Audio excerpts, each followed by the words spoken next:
اعوذ باللہ من الشیطان الرجیم بسم اللہ الرحمن الرحیم الحمد للہ رب العالمین بارئ الخلائق اجمعین الحمد لأہلہ والصلاة علی اہلہ الصلاة والسلام علی سید الانبیاء والمرسلین العبد المؤید الرسول المسدد المصطفى الامجد الحبیب الاحمد النبی الأمی المکی المدنی السراج المنیر الكوكب الدری صاحب الوقار والسکینہ المدفون بأرض مدینہ سیدنا ونبینا وشفیع ذنوبنا وطبیب قلوبنا وحبیب نفوسنا ومولانا ابی القاسم محمد المصطفى صلی اللہ علیہ وسلم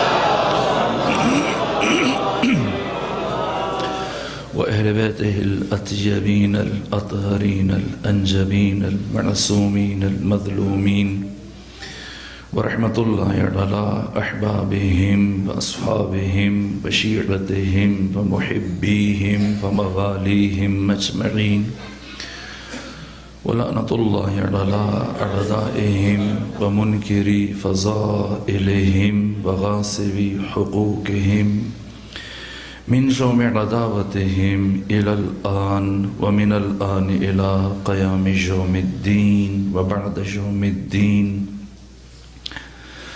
أما بعد فقد قال حق سبحانه في القرآن بسم الله الرحمن الرحيم والشمس وضحاها والقمر إذا تلاها صلوات بھیجیے خاندان فاطمہ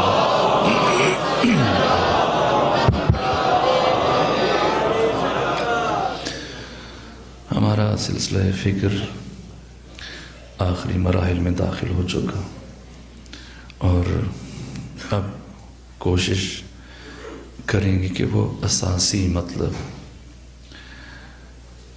بیان ہو جس سے ہم یہ درک کریں کہ حق تعالی نے سیدہ زہرا سلام اللہ علیہ کو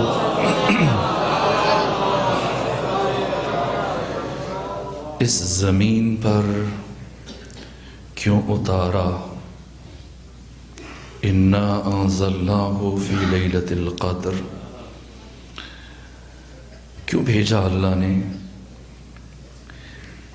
اگر اللہ سیدہ کو زمین پر نہ اتارتا تو کیا ہو جاتا؟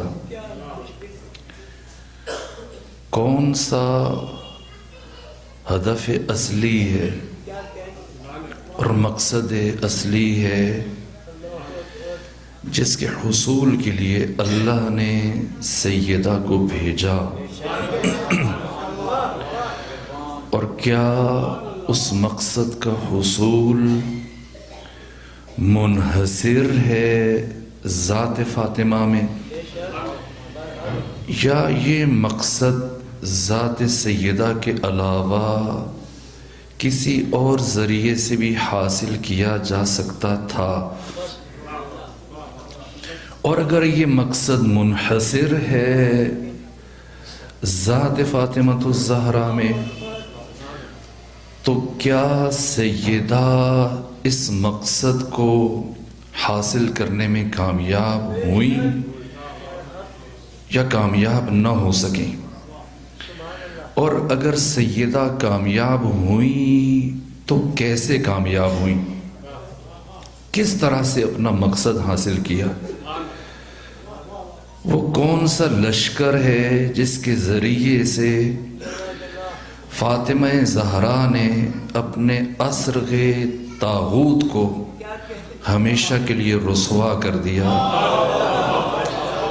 باطل قوتوں کو ہمیشہ کے لیے بے نقاب کر دیا، اس طرح سے حق کا دفاع کیا کہ اب رہتی دنیا اور بہتے پانی تک کبھی بھی باطل اپنی ان سازشوں میں کامیاب نہیں ہو سکتا؟ اس طرح سے باطل کے چہرے کو نمایاں کیا۔ میرے عزیزو، آئیے ترجمے کو دہرائیں اور ان آخری آیات تک پہنچیں اور گفتگو کے ان مراحل کو آگے بڑھائیں۔ والشمس وضحاها، آج آپ معنی کرتے جائیے، میں آیت پڑھتا جاتا ہوں۔ مجھے کمال مصطفیٰ کی قسم اور مجھے جمال مصطفیٰ کی قسم، والقمر اذا تلاہا، اور مجھے علی ابن ابی طالب کے خلافت بلا فصل کی قسم، والنہار اذا جلاہا، اور مجھے روز غدیر کی قسم کہ جس دن ان سب کی ولایتوں کا اعلان کیا گیا، واللیل اذا یغشاہا، اور مجھے 14ویں کی غیبت کی قسم، والسماء وما بناہا، اور مجھے چادر فاطمۃ الزہرا کی قسم،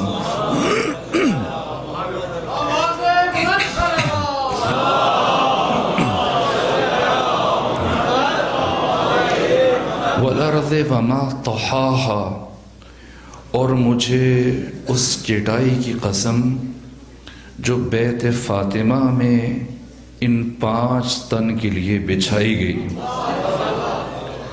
مجھے زمین کی قسم، زمین کے بچھائے جانے کی قسم، 2 قسمیں، والارض وما طحاہا ونفس وما سواہا، مجھے نفس انسانی کی قسم اور اس کے توازن و اعتدال کی قسم، فَأَلْهَمَهَا فُجُورَهَا وَتَقْوَاهَا، ہم نے نفس انسانی کو الہام کیا فجور اور تقوی، قد افلح من زکاہا، کامیاب ہوا وہ جو سلمان بن گیا،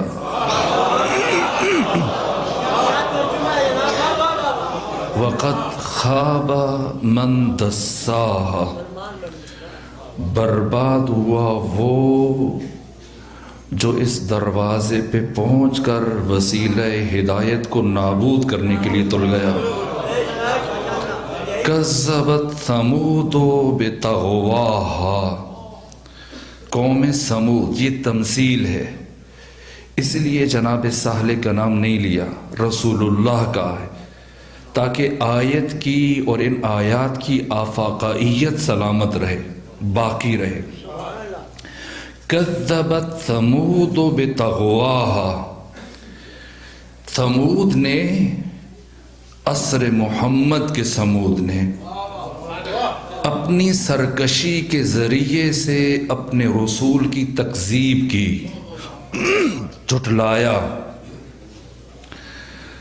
آپ کو مجنون کہا کہ ان الرجل لیہجر، نعوذ باللہ، خاکم بدہن، کذبت ثمود بطغواہا، اور پھر اذ انبعث اشقاہا، انہی میں سے ایک بھڑکا ہوا، اذ انبعث، بھڑکا ہوا، اشقاہا، جو ان سب کے درمیان میں سے سب سے زیادہ بدبخت تھا، شقی، بدبخت، شقی، اشقا، سب سے زیادہ بدبخت۔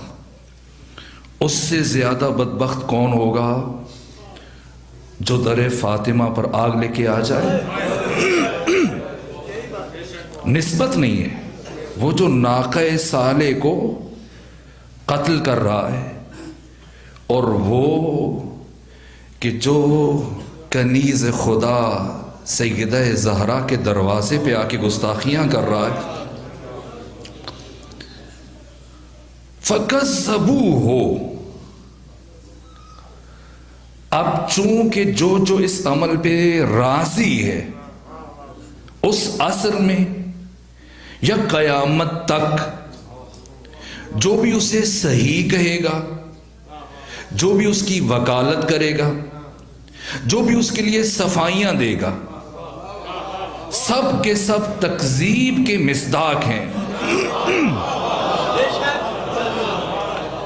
اور آپ کا کیوں ضروری ہے شرکت ان مجالس میں، ان محافل میں؟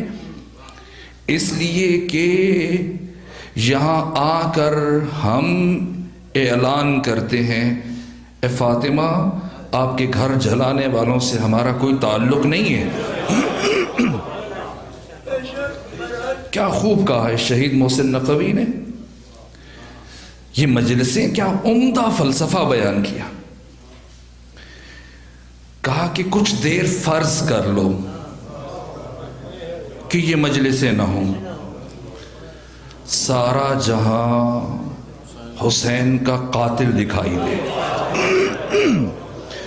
ایام فاطمیہ میں سارے کام چھوڑ کر موسم کی برہمی کے باوجود اس خاک پہ یہ عزادار اس لیے جمع ہوئے تاکہ اعلان برات کریں کہ ہمارا ان سے کوئی تعلق نہیں ہے۔ یہ اس لیے جمع ہوئے ہیں تاکہ صدیق نبی کی صدیقہ بیٹی کی صداقت کی گواہی دیں۔ کذبت ثمود بطغواها اذ انبعث اشقاها۔ رک رہا ہوں، کل یہاں سے آگے بڑھیں گے۔ میرے عزیزو، آج کی گفتگو نسبتاً درسی نوعیت کی ہے۔ اس میں جب تک آپ میرے ساتھ نہیں چلیں گے تب تک ہم نتائج حاصل نہیں کر سکتے۔ اور ابھی جو میں گفتگو عرض کروں گا، جمہور کے جتنے بھی مصادر اولیہ ہیں، جو منابع اولیہ ہیں، سواد اعظم کی جو بنیادی ترین کتب ہیں، انہی کے تناظر میں، انہی کی روشنی میں ہم اپنے استدلال کا سفر آگے طے کریں گے۔ لیکن کیونکہ آج کی حد تک یہ استدلال مکمل کرنا ہے تاکہ کل کے مراحل کل عرض کیے جا سکیں، اس لیے ہم تیزی سے گزریں گے، شاید بہت زیادہ تفصیلات میں نہ جا سکیں۔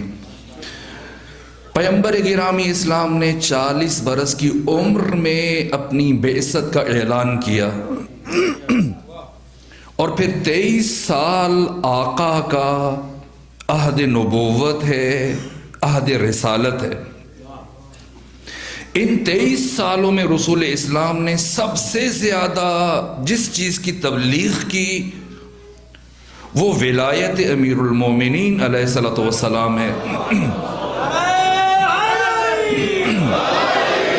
پہلے دن سے لے کر آخری دن تک ایک موقع بھی رسول اسلام نے ایسا نہیں جانے دیا جس موقع پر پیغمبر نے علی ابن ابی طالب کی ولایت، قیادت، سیادت، امامت اور رہبری اور خلافت کا اعلان نہ کیا ہو۔ ہر روز، کبھی ایک روز میں چند مرتبہ، کبھی گھر میں، کبھی باہر، کبھی سفر میں، کبھی حضر میں، کبھی دیس میں، کبھی پردیس میں، 23 سالوں میں کوئی موقع نہیں جانے دیا۔ کبھی کبھی جب انسان یہ اینک لگانے کے بعد اس زاویہ دید سے ختمی مرتبت کی سیرت کا مطالعہ کرتا ہے تو یوں محسوس کرنے لگ جاتا ہے کہ پیغمبر گرامی اسلام آئے ہی علی ابن ابی طالب کی ولایت کا اعلان کرنے کے لیے، کوئی موقع نہیں جانے دیا۔ 2 جملے اور عرض کروں اور آگے بڑھوں، یہاں تک کہ آپ دیکھ لیجئے، پہلا دن دعوت ذو العشیرہ، اس کے بعد صد ابواب، پھر مباہلہ، پھر آگے سورہ برات کی تبلیغ۔ یہ معمولی واقعہ نہیں ہے، عجیب ہے۔ اگر علی کو بھیجنا ہے تو پہلے علی کو بھیج دیں، نہ پہلے کسی اور کو بھیجا اور پھر اسے واپس بلایا۔ خدا کی طرف سے وحی آئی، یا خود جائیں یا اپنی جان کو بھیجیں۔ اپنے نفس کو بھیجیں، اپنی روح کو بھیجیں. کسے بھیجا ہے؟ علی کو بھیجا ہے. علی کو بھیج کر ایک طرف تو یہ اعلان کروایا کہ اس سال تم نے حج کرنا ہے تو کر لو، آئندہ سال سے کوئی بھی کافر، کوئی بھی مشرک حدود بیت الحرام میں داخل نہیں ہو سکتا. اعلان کروانا تھا، سورہ برات کی آیات کی، سورہ توبہ کی آیات کی تبلیغ کروانی تھی. کوئی بھی کر دے، علی کو کیوں بھیجا؟ اور اگر علی کو ہی بھیجنا تھا تو پہلے ہی مرحلے میں خدا علی کو بھیج دیتا. کسی کو بھیج کے اس کے بعد علی کو بھیجنا اور اسے رد کرنا، یہ اعلان ہے کہ جو شخص چند آیتوں کی تبلیغ کی صلاحیت نہیں رکھتا، وہ پورے قرآن کی تبلیغ کی صلاحیت کیسے رکھتا ہے؟ وہ سارے دین کی تبلیغ کی صلاحیت کیسے رکھتا ہے؟ قدم قدم پر. پھر آپ دیکھیے اس کے بعد مواخات کا سلسلہ ہوا، کس کا کس کے ساتھ عقد اخوت پڑھا گیا. واقعاً عجیب ہے. تاریخ کا یہ پہلو آپ خود ملاحظہ کیجئے. پیغمبر نے کس کا عقد اخوت کس کے ساتھ پڑھا اور علی کا عقد اخوت کس کے ساتھ پڑھا؟ یعنی اگر ان سب میں سے پیغمبر کی کوئی ہم پلہ ہے تو صرف علی ہے، اور اگر علی کی کوئی ہم پلہ ہے تو صرف محمد مصطفیٰ ہے. عجیب ہے، یہ عجیب مراحل ہیں. لیکن میں آگے بڑھ رہا ہوں تاکہ کچھ نتائج دے سکوں. اس کے بعد جیسے جیسے دن گزر گئے، یہاں تک کہ اب 23 سال مکمل ہونے لگے اور پیغمبر کی زندگی سے صرف 3 مہینے اور 28 دن باقی. گویا 23 سال مسلسل تبلیغ کرتے رہے، صبح و شام، دن رات جنگیں لڑی، تبلیغ کی، مکہ میں، مدینہ میں، طائف میں پتھر کھائے، سب کچھ. لیکن ابھی 3 مہینے 28 دن باقی ہیں اور وقت سحر خدا نے کیا پیغام بھیجا. پچھلی ساری زحمتوں کو، رسول اسلام کی پچھلی تمام محنتوں کو مشروط کر دیا ایک کام کی تبلیغ کے ساتھ. وہ کون سا پیغام ہے آپ مجھ سے بہتر جانتے ہیں. یہاں تک کہ ختمی مرتبت پہلے اور آخری حج کے لیے، نہ اس سے پہلے کوئی حج کیا پیغمبر نے، نہ اس کے بعد، یہ پہلا اور آخری حج ہے. پیغمبر نے اپنی زندگی میں صرف ایک حج کیا، مکہ تشریف لے کے گئے. 18 ذی الحج کو کیا ہوا آپ مجھ سے بہت بہتر جانتے ہیں. ایسے ایسے سفید ریش افراد بیٹھے ہیں کہ جو بچپنے سے اب تک کتنا سنا ہے غدیر سے متعلق، میں کچھ بھی نہیں جانتا، مجھ سے 20 گنا آپ جانتے ہیں. اب 18 ذی الحج 10 ہجری غدیر خم میں علی سے لے کے مہدی تک ان سب کی ولایتوں کا اعلان ہوا. اس سے پہلے کے حالات اب وہ آپ خود مطالعہ کیجئے. اس کے بعد اب پیغمبر کی زندگی کے کتنے دن بچ گئے؟ نہیں، 3 ماہ 28 دن بچتے ہیں جب پیغمبر تہجد کے لیے کھڑے ہوئے تھے اور پہلی مرتبہ آیت غدیر اتری تھی، یا ایھا الرسول بلغ ما انزل الیک من ربک. جس کے بعد 25 دن پیغمبر نے 24 گھنٹوں میں سے 3-4 گھنٹے آرام کے نکال کے باقی 15 سے 20 گھنٹے ہر روز پیغمبر نے مدینے کے گھروں میں ایک ایک دروازے پہ جا کے خود دستک دی. 25 ذی القعدہ کو پیغمبر نے مدینہ چھوڑا. 80,000 افراد مدینے سے نکلے ہیں. میں غدیر پڑھ کے جا چکا ہوں اس لیے ایک لفظ بھی نہیں دہراؤں گا. اس وحی اور پیغمبر کی رحلت کے درمیان 3 مہینے 28 دن کا فاصلہ ہے. لیکن جب غدیر کا اعلان ہو گیا، اب غدیر سے لے کے پیغمبر کی رحلت کے درمیان کتنا فاصلہ ہے؟ 2 مہینے 10 دن، 70 دن. یہ 70 دن بہت اہم ہے. وقت نہیں بچا کہ میں ان کے متعلق کچھ عرض کروں، لیکن ان دنوں میں حساس ادارے، ایجنسیز اتنی بری طرح سے متحرک ہوئی کہ گویا ایک سر جنگ چھڑ گئی ہے. یہاں تک کہ پیغمبر یہ اعلان کرنے کے بعد جب واپس مدینہ کی طرف جا رہے ہیں تو راستے میں آپ کی قتل کی سازش کی گئی، اور چونکہ خدا آپ کو پہلے سے ضمانت جاری کر چکا تھا کہ واللہ یعصمک من الناس، اللہ آپ کو لوگوں کی شر سے بچائے گا، خدا نے اپنا وعدہ پورا کیا۔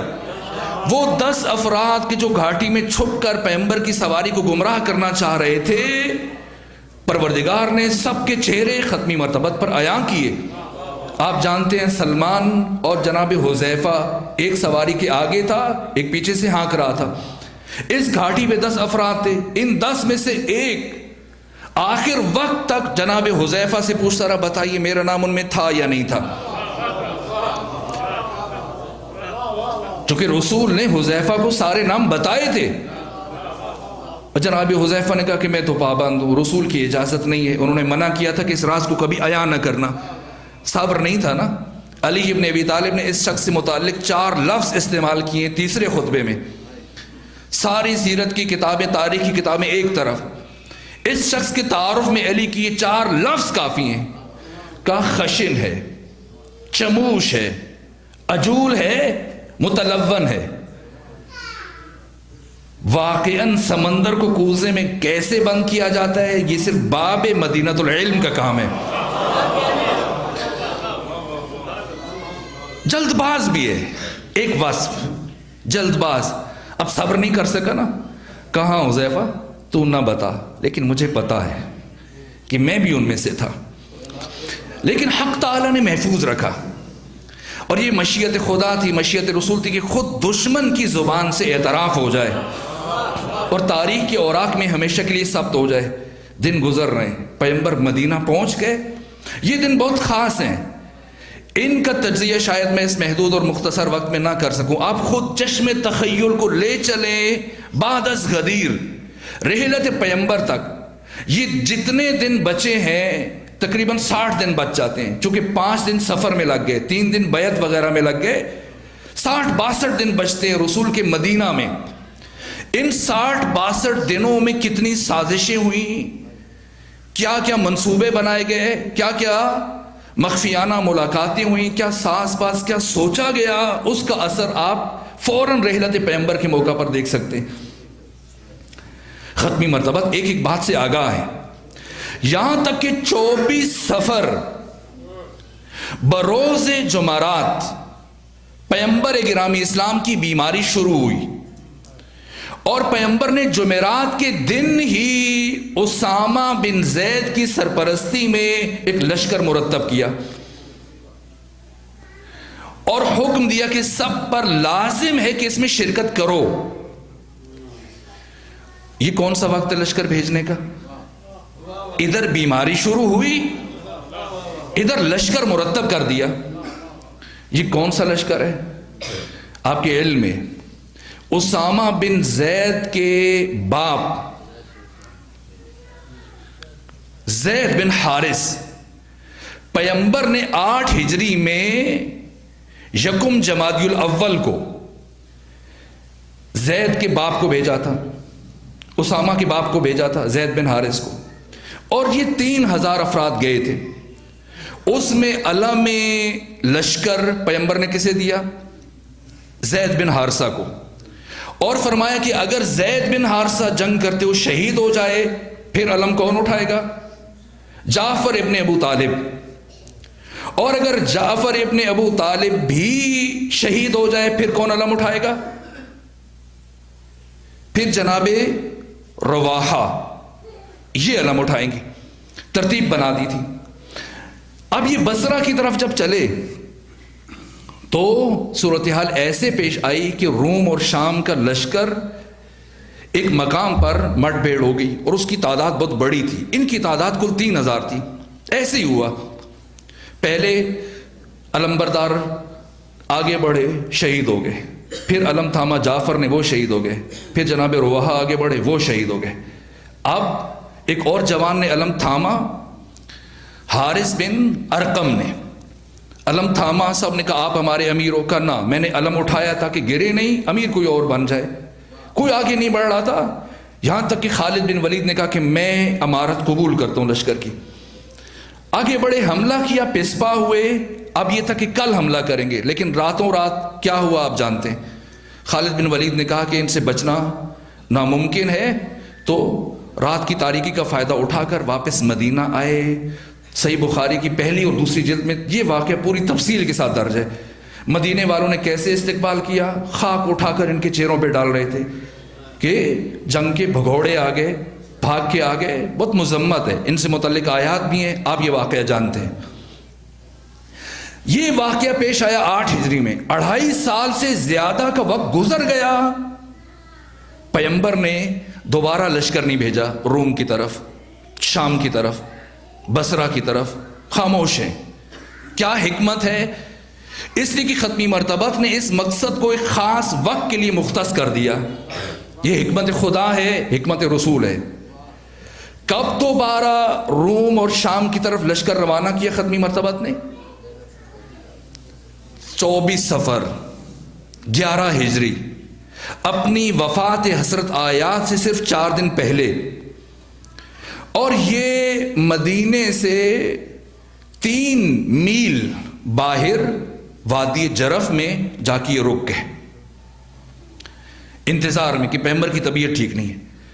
پیغمبر کو جب پتا چلا کہ لشکر رکا ہوا ہے، آپ نے دوبارہ مختلف افراد کو بھیجا، اور اس لشکر میں پیغمبر نے دیکھی جتنی بھی جنگیں لڑی ہیں، احزاب ہے، بدر ہے، تبوک ہے، جتنی بھی جنگیں، کسی جنگ میں یہ تاکید نہیں ہے، نہ یہ ختمی مرتبہ نے فرمایا کہ فلاں جنگ میں اگر کوئی نہ گیا تو وہ ملعون ہے یا دشمن خدا اور رسول ہے، نہ، لیکن اس جنگ کے لیے فوق العادہ انتہائی زیادہ تاکید ہے پیغمبر کی طرف سے، لیکن اس کے باوجود افراد نہیں جا رہے، بعض ہو رہی ہے، بعض کہتے ہیں جائیں، بعض کہتے ہیں نہ جائیں۔ انصار کا اور مہاجرین میں سے بعض افراد کا یہ اعتراض تھا کہ یہ ہم ایک بچے کو پیغمبر نے، چونکہ اس کی کل عمر 18.5 سال تھی، اسامہ بن زید کی، ہم اس کی سرپرستی میں کیوں جائیں؟ روکے رہے، یہاں تک کہ ختمی مرتبہ نے تہدید آمیز لہجہ اختیار کیا۔ ادھر 3 افراد اسی لشکر میں سے واپس آئے، ان میں سے 2 افراد کو بعض خواتین نے خبر دی کہ پیغمبر کی حالت بہت نازک ہے، جمعرات کے دن جب بیماری تیز ہونا شروع ہوئی، آئے۔ اس موقع پر ختمی مرتبہ نے جب سب اکٹھے تھے پیغمبر کے گرد، ختمی مرتبہ نے نام لے کے کہا کہ آپ کیوں واپس آ گئے؟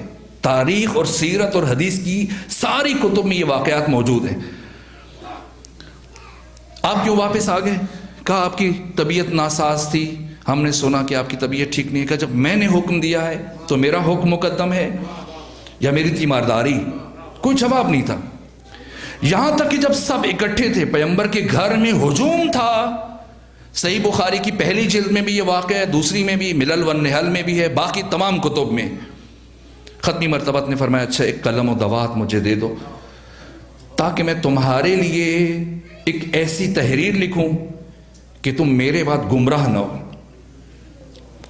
جیسی ختمی مرتبہ نے فرمایا، اب ایک شخص اس نے کیا کہا، مجبور ہوں کہ الفاظ دہراؤں، کہ حسبنا کتاب اللہ، ہمارے لیے کتاب خدا کافی ہے۔ ان الرجل لیہجر، بخار کی وجہ سے یہ شخص نعوذ باللہ ہذیان کہہ رہا ہے۔ اب بعض چڑی، بعض کہتے ہیں قلم دوات دیجئے، بعض کہتے ہیں نہ دیں، حتیٰ امہات المومنین نے چیخنا شروع کر دیا، رونا شروع کر دیا جب پیغمبر قلم دوات مانگ رہے ہیں، دو، اتنا شور اٹھا۔ اچھا عجیب ہے، کتنے ہوشیار ہیں افراد، بعض کو بولنے سے پہلے پتہ چل جاتا ہے کہ پیغمبر کیا بولیں گے، اور بعض کو لکھنے سے پہلے پتہ چل جاتا ہے کہ ابھی کیا لکھنے والے ہیں۔ ایک طرف عجیب تضاد ہے نا، ایک طرف یہ کہا جاتا ہے کہ پیغمبر کو لکھنا پڑھنا نہیں آتا۔ اگر لکھنا پڑھنا نہیں آتا ہے تو جب قلم مانگ رہے ہیں، دوات مانگ رہے ہیں، تو دے دو، کیوں نہیں دے رہے؟ لکھنا پڑھنا نہیں آتا، یہ اعتراض کیوں کیا گیا؟ اس لیے کہ پیغمبر نے اپنی زندگی میں کبھی اپنے ہاتھ سے کچھ نہیں لکھا۔ کیوں نہیں کچھ لکھا؟ دیکھیے، جب تک عباس زندہ تھے حسین ابن علی نے اپنے ہاتھ سے کوئی چیز تحریر نہیں کی، تحریر بھی عباس سے کرواتے تھے۔ نہ تلوار اٹھائی لیکن عباس کی شہادت کے بعد اٹھائی، اور ایسی تلوار اٹھائی کہ تاریخ بشر میں علامہ کاشف الغطاء اور سید مہدی بحر العلوم جیسی شخصیات نے کہا کہ ہمارے لیے یہ طے کرنا مشکل ہے کہ علی بڑے شجاع تھے یا حسین بڑے شجاع تھے۔ لیکن عباس کی زندگی میں حسین ابن علی نے نہ قلم اٹھایا نہ تلوار اٹھائی، بعین ہی پیغمبر نے علی کی موجودگی میں نہ قلم اٹھایا نہ تلوار اٹھائی۔ کیوں؟ پیغمبر حاکم ہے، علی وزیر ہیں۔ حاکم نہیں لکھتا ہے، وزیر لکھتا ہے۔ حاکم ارشاد کرتا ہے، حاکم بتاتا ہے، وزیر لکھتا ہے۔ صلح حدیبیہ میں کون لکھ رہا ہے؟ اسلام کی دعوت کے خطوط لکھے گئے کس نے لکھے؟ بولے پیغمبر نے، لکھے علی نے۔ آج کہا جاتا ہے پیغمبر لکھنا نہیں جانتے۔ پیغمبر نے زندگی میں پہلی اور آخری مرتبہ کب قلم و دوات طلب کیا؟ اپنی وفات سے صرف 4 دن پہلے۔ آج بھی علی سے لکھوائیں؟ نہ، ہمیشہ حاکم بولتا ہے، وزیر لکھتا ہے۔ لیکن چونکہ آج کے دن خود وزیر سے متعلق وصیت لکھنی ہے، اس لیے اب علی نہیں لکھیں گے، اب حاکم اپنے ہاتھ سے اپنی وصیت لکھے جائے گا۔ اسی لیے شور اٹھا، جانتے ہیں نا، اندازہ ہو گیا کیا لکھنے والے ہیں۔ کہا ان الرجل لیہجر، خوب کہا مفتی جعفر حسین علی اللہ مقامہ نے، کہا کہ مان لیا، ایک لمحے کے لیے تسلیم ہو گئے، کہنے والا جو کہہ رہا ہے ٹھیک کہہ رہا ہے۔ نعوذ باللہ خاکم بدہن ثم نعوذ باللہ، پیغمبر کو ہذیان ہوا، اچھا مان لیا۔ ہذیان ہوا تو کیا مانگ رہے ہیں؟ تلوار، نیزہ، خنجر، پتھر نہیں، قلم دوات۔ قلم و دوات کتنا وزنی ہوتا ہے؟ اگر کسی کو ہذیان ہو جائے اور وہ قلم و دوات مانگے، یہی خطرہ ہے نا، اٹھا کے مار دے گا۔ اگر ختمی مرتبہ اٹھا کے مار دیں تو کیا مر جاؤ گے؟ نہ، محض ایک بہانہ ہے۔ اس لیے ختمی مرتبہ نے عجیب جملہ ارشاد فرمایا، صاحب خلق عظیم نے زندگی میں پہلی مرتبہ اتنی بڑی جسارت تھی، ختمی مرتبہ کی ریش مطہرہ آنسوؤں سے تر ہو گئی۔ فرمایا قوموا عنی، اٹھ جاؤ میرے پاس سے، اتنا ہی کہہ سکتے تھے۔ ایک مرتبہ بس میں عرش میں یہ آواز گونجی تھی، فخرج انک رجیم۔ ایک مرتبہ زمین پر، ایک مرتبہ خدا نے کہا ابلیس کو فخرج، نکل جا، انک رجیم، تو مردود ہے، تجھے میری درگاہ سے رائندہ قرار دیا گیا، جا، چلا جا۔ اور دوسری مرتبہ حبیب خدا نے کہا قوموا عنی، چلے جاؤ۔ اور رسول کے جملوں کا یہ اثر تھا کہ اب کسی کو رسول کے جنازے میں آنے کی بھی توفیق حاصل نہیں ہوئی، تدفین میں بھی شرکت کرنے کی توفیق حاصل نہیں ہوئی۔ بے شک رسول کی رحلت کے بعد آپ کسی کو اٹھا کے رسول کے ساتھ قریب کر دیں، لیکن قریب کر دینے سے کیا ہوگا؟ جب شیطان کو خدا نے جنت سے نکالا تو کیا کہا؟ وَإِنَّكَ لَعْنَةٌ إِلَى يَوْمِ الدِّينِ۔ آج پاس کہتے ہیں کہ بھئی فلاں تو رسول سے بہت قریب ہے، اگر برا ہوتا تو رسول کے قرب میں کیوں ہوتا، رسول کے جوار میں کیوں ہوتا؟ ابلیس کہاں کھڑا تھا؟ جب اللہ نے ابلیس پر لعنت بھیجی تو کہاں کھڑا تھا؟ عرش میں، جنت میں، فرشتوں کے درمیان کھڑا تھا۔ دائیں فرشتے، بائیں فرشتے، آگے فرشتے، پیچھے فرشتے، عالم ملکوت میں، عالم قدس میں، عالم نور میں، چاروں طرف سے فرشتوں کے درمیان گھرا تھا۔ لیکن جب لعنت آ جاتی ہے تو مقام کی پرواہ نہیں کرتی ہے، جس کا استحقاق ہے اس تک پہنچ جاتی ہے۔ یہ بات بہت تکلیف دہ تھی۔ ابن عباس زندگی بھر روتے رہے۔ دیکھیے محققین نے، جیسے ڈاکٹر تیجانی سماوی نے مستقل کتاب لکھی المیہ جمعرات پر. جمعرات کے دن کیا ہوا ہے؟ ابن عباس بہت گریا کرتے تھے، توہین. اور پھر جمعے کا دن گزرا، ہفتے کا دن گزرا، پیغمبر کی بیماری بڑھ رہی ہے. پیغمبر بار بار اپنی بیماری کے دنوں میں جیسی ختمی مرتبت کی کیفیت کچھ بہتر ہوتی ہے، بولنے کی ہمت ہوتی ہے، فرماتے ہیں جاؤ لشکر اسامہ میں. تاکید در تاکید، یہاں تک کہ پیر کا دن آ گیا اور وقت صبح ختمی مرتبت نے فرمایا میرے حبیب کو بلاؤ. ایک خاتون نے ایک صاحب کو بلایا، ایک دوسری خاتون نے ایک اور صاحب کو بلا لیا. آئے، پیغمبر نے پہلے صاحب کے آنے پہ بھی اپنا رخ پھیر لیا. یہ تاریخ کے الفاظ ہیں، ساری احادیث کی کتب ہیں، سیرت کی کتابیں ہیں، تاریخ کی کتابیں ہیں. اگر تجزیہ اور نتیجہ مقصود نہ ہوتا میں ہرگز اس مشکل سفر سے آپ کو نہ گزارتا، لیکن اب چارہ کار نہیں ہے. یہ بحث بھی موضوع کا حصہ ہے، اس کے بغیر بات مکمل نہیں ہوتی. کیا ہوا؟ ایک اور صاحب آئے، ختمی مرتبت نے رخ دوسری طرف پھیر لیا، فرمایا نہ میرے حبیب کو بلاؤ. یہاں تک کہ علی ابن ابی طالب تشریف لائے. صلی اللہ محمد اللہم صلی اللہ. میں خلاصہ کر رہا ہوں. اس کے بعد پیغمبر کے اوپر غشی کی کیفیت طاری ہوئی اور جناب سیدہ زہرا نے، پیغمبر نے پیغام بھیجا کہ اب ہمت نہیں کہ آج میں مسجد جا سکوں، تو میرے حبیب کو بھیج دیا جائے. یہاں تک کہ ایک فرد مسجد میں پہنچ کر رسول اسلام کی جائے نماز پہ کھڑا ہوا. ادھر سے جیسی ختمی مرتبت کو خبر ہوئی اس بیماری کے عالم میں کہ اب رسول چلنے کے لائق نہیں تھے. داہنے طرف علی ابن ابی طالب ہیں پیغمبر کے، بائیں طرف فاضل ابن عباس ہے. ایک بازو علی کے کندھے پہ رکھا، ایک بازو فاضل ابن عباس کے کندھے پہ رکھا. اور صحیح بخاری کے الفاظ ہیں کہ پیغمبر جب جا رہے تھے مسجد کی طرف تو آپ کے پاؤں خط کھینچتے ہوئے جا رہے تھے. یہاں تک کہ اقامت کہی جا چکی تھی، اس سے پہلے کہ وہ فرد تکبیرۃ الاحرام کہے ختمی مرتبت پہنچ چکے تھے اور خود ہٹایا. اور اس بیماری کے عالم میں ختمی مرتبت نے نماز پڑھائی. یہ رسول اسلام کی حیات طیبہ کا، ظاہری حیات طیبہ کا آخری دن ہے. یہ پیر کا دن ہے. پیر کے واقعات. اب پیغمبر نے مسجد میں بیٹھ کر تاکید فرمائی، لیکن کیا ہوا؟ لشکر روانہ نہیں ہوا، اپنے مقام پہ رکا رہا یہاں تک کہ وہ آخری لمحات آئے. 28 صفر بروز پیر.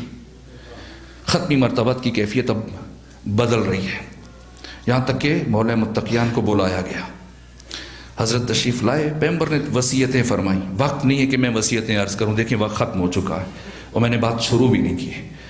لیکن آج میں آپ کو کچھ وقت لوں گا چونکہ 3 دن باقی ہیں اور نتائج ادھورے رہ رہے ہیں مسلسل. مجھے احساس ہے موسم کی برہمی کا بھی اور آپ کی تمام زحمتوں کا، لیکن کیا کروں کہ ناچار ہوں.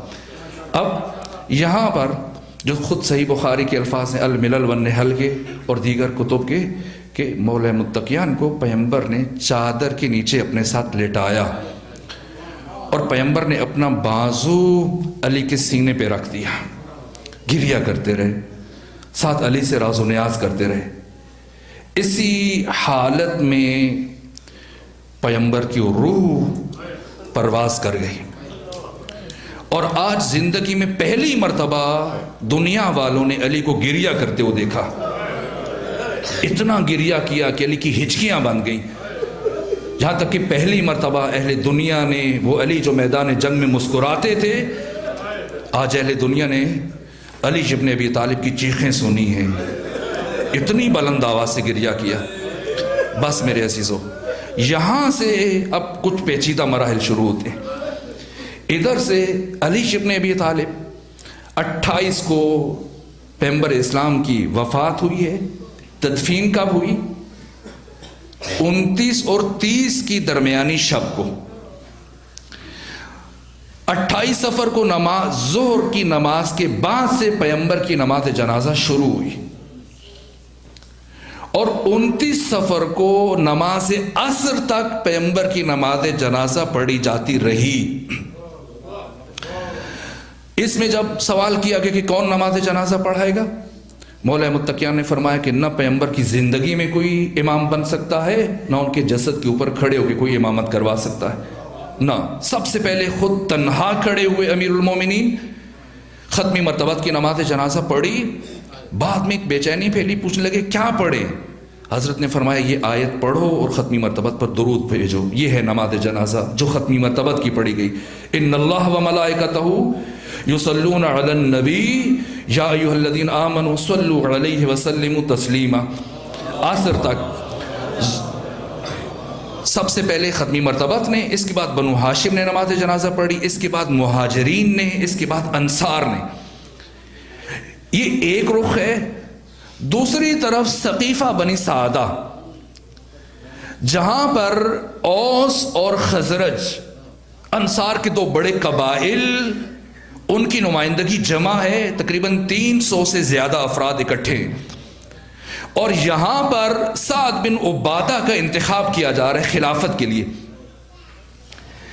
ادھر ختمی مرتبت کی غسل اور کفن دیا جا رہا ہے، اس میں 3 افراد شریک ہیں، ایک اسامہ بن زید ہے مولا متقیان کے ساتھ، ایک عبداللہ ابن عباس ہیں، اور تیسرے خود مولا متقیان ہیں، وہ کمک کر رہے ہیں۔ غسل تنہا مولا متقیان نے دیا، غسل میں کوئی دوسرا شریک نہیں، پانی بھی خود ڈالتے تھے، غسل بھی خود دیا۔ اس سارے عرصے میں صحابہ کرام حالت سوگ میں پیغمبر کے گھر کے باہر گلی میں ایک سکتے کی حالت میں گریے کی آوازیں بلند ہو رہی ہیں۔ اسی اثناء میں کچھ عجیب و غریب واقعات پیش آئے۔ اسی کیفیت میں ایک شخص اس مقام پہ پہنچا جب صحابہ گریہ کر رہے ہیں، نوحہ پڑھ رہے ہیں، آوازیں بلند ہیں، غسل و کفن دیا جا رہا ہے۔ ایک شخص آگے بڑھا، کہا کہ خبردار، اگر کسی نے کہا کہ محمد مر گئے تو میں اس کی گردن اڑا دوں گا۔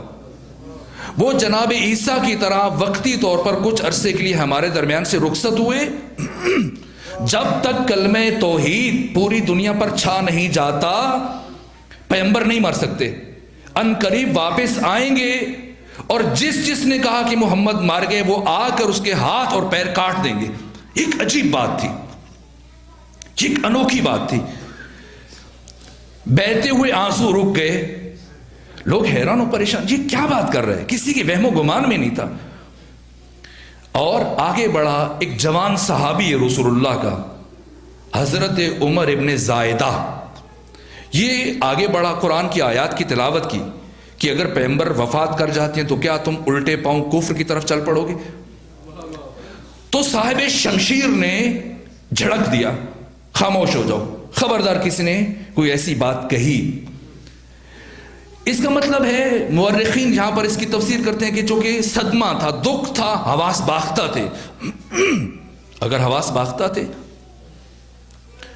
تو دوسری طرف حیرت ہوتی ہے، ایک حواس باختہ انسان اتنی دقت کر رہا ہے، اتنی پلاننگ دکھا رہا ہے کہ انتہائی رازداری سے ایک فرد کو بلایا، اس کے کان میں کچھ کہا، دوڑایا، اور کچھ فاصلے زمانے کے بعد 2 بوڑھے افراد دوڑتے ہوئے پہنچے، اور ان 2 میں سے ایک نے وہی آیت پڑھی جو عمر ابن زائدہ کچھ دیر پہلے پڑھ رہا تھا، جس کو جھڑک دیا تھا۔ جیسے ہی آنے والے ایک فرد نے کہا کہ جو رسول کی عبادت کرتا تھا، محمد کی عبادت کرتا تھا، تو وہ جان لے کہ محمد مر چکے، لیکن اگر کوئی اللہ کی عبادت کرتا تھا تو پھر خدا زندہ ہے، حی ہے۔ یہ بے تکی بات تھی، انتہائی بے تکی بات ہے، اس لیے کہ کسی نے پیغمبر کی عبادت کی بات کی نہیں تھی، قطعی طور پر ایک بے ربط اور بے محل بات تھی، لیکن جیسی یہ بات کہی گئی، صاحب شمشیر نے شمشیر کو غلاف میں ڈالا، اور اس کے بعد یہ تینوں افراد، ابو عبیدہ جراح، صاحب شمشیر اور ابو عبیدہ جراح کے ساتھ آنے والا تیسرا فرد، یہ تینوں دوڑتے ہوئے پہنچے ثقیفہ بنی سعدہ میں۔ چونکہ پہلے صاحب شمشیر کو خبر ہوئی، اس نے رازداری سے ایک فرد کو روانہ کیا، وہ گیا، 2 کو بلا کے لایا، اور اب یہ تینوں فرد گئے ثقیفہ بنی سعدہ میں۔ ان کے کچھ فاصلے زمانے کے بعد عبد الرحمن بن عوف مکی بھی وہاں پہنچ گیا، پھر مہاجرین میں سے 2 سے 3 افراد پہنچے، لیکن تب تک ثقیفہ کے مراحل جیسے ہی پہنچے، اوس اور خزرج انصار سعد بن عبادہ کا انتخاب کر چکے تھے۔ یہ عجیب وقت تھا، بہت حساس نقطے پر مہاجرین کی نمائندگی پہنچی وہاں پر۔ اوس کی ان کی بیعت ہونے لگی، سعد بن عبادہ کی، تو فوراً سے یہ 3 افراد پہنچے کہ رک جاؤ۔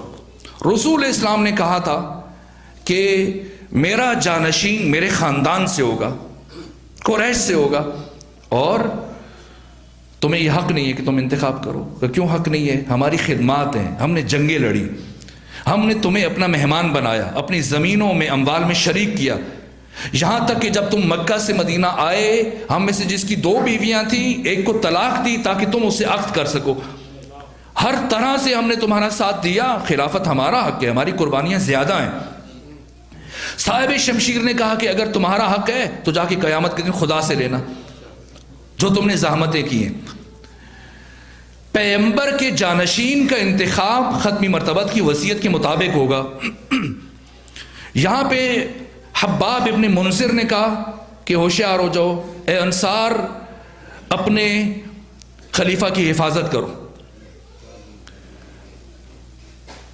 اور وہ فرد جس نے آ کے آیت پڑھی تھی قرآن کی صاحب شمشیر کو خاموش کرنے کے لیے، اس نے کہا کہ انصار آپ کیوں پریشان ہوتے ہو؟ ہم حاکم ہوں گے، تم ہمارے وزیر ہوگے، ہم امور مملکت میں تم سے صلاح مشورہ کرتے رہیں گے۔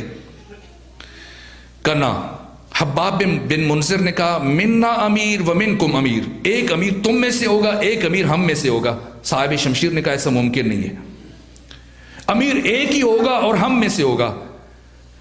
اب کہا ابسط یدا کا یا ابا بکر، یہ صحیح بخاری کے الفاظ ہیں، جا کے خود مطالعہ کر لیجئے، یہ ایسی کوئی پیچیدہ باتیں نہیں ہیں، ان سے پریشان ہونے کی ضرورت نہیں ہے، یہ مسلمات ہیں، تاریخی حقائق ہیں، علمی انداز میں بحث کرنے کی اس میں کوئی دقت نہیں ہے، کوئی پیچیدگی نہیں ہے، نہ کسی کی توہین مقصود ہے، نہ کسی کی بے ادبی مقصود ہے، نہ تاریخی حقائق، تاکہ کمپیریٹیو اسٹڈی ہو، 2 طرفہ مطالعہ ہو، تجزیہ ہو، اور ہم نتائج تک پہنچ سکے کہ تاریخ اسلام میں کیا ہوا۔ اب کہا کہ ہاتھ بڑھائیں، کہ نہیں، اس فرد نے کہا کہ یا تو ان کی بیعت کر لو یا ان کی بیعت کر لو، ان دونوں نے کہا نہیں، آپ بزرگ ہیں، آپ کی بیعت کی جائے گی۔ بالآخر یہاں پر بشیر بن سعد انصار میں سے، وہ فوراً آگے بڑھا، انصار میں سے یہ پہلا شخص ہے جس نے بیعت کی۔ وہ انصار جو مخالف تھے اور مہاجرین کے آنے سے پہلے اپنے خلیفہ کا انتظام کر رہے تھے، اب انہی میں سے ایک اٹھا۔ یہ کون ہے؟ یہ وہی نعمان بن بشیر جو کوفے کا گورنر تھا، اس کا باپ ہے بشیر۔ اب جب اس نے بیعت کر لی، ادھر سے بیعت کا سلسلہ شروع ہو گیا، تفصیلات میں گریز کر رہا ہوں۔ ثقیفہ بنی سعدہ میں عہدوں کی تقسیم ہوئی ہے، ایک تاریخی حقیقت ہے۔ ایک خلافت کا عہدہ، دوسرا قاضی القضات کا عہدہ، چیف جسٹس کا عہدہ، اور تیسرا بیت المال کا عہدہ یعنی وزارت خزانہ کا عہدہ۔ یہی 3 کلیدی عہدے۔ شہید باقر الصدر جنہوں نے 11 سال کی عمر میں فتح جیسی شورى آفاق عظیم کتاب لکھی کہ اب تک اس موضوع پر اس سے بڑی کتاب نہیں لکھی جا سکی،